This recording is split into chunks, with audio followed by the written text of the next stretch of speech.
faire remonter les prix de la tonne de CO2, c'est ce que veut le Parlement européen. À parfois moins de 5 € la tonne sur les marchés au lieu des 25 € nécessaires, le système créé pour encourager les entreprises à moins polluer et à investir vert ne fonctionne pas.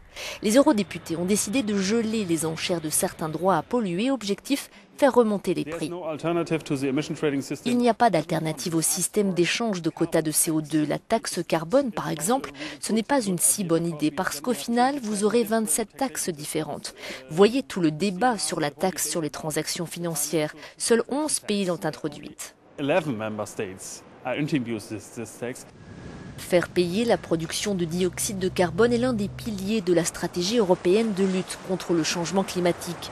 L'objectif est de réduire les émissions de 20% d'ici 2020, mais plusieurs organisations environnementales veulent aller plus loin.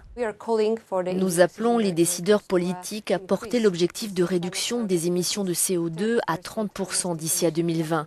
Et la première étape serait la suppression d'une partie des certificats d'énergie, suivie par d'autres mesures.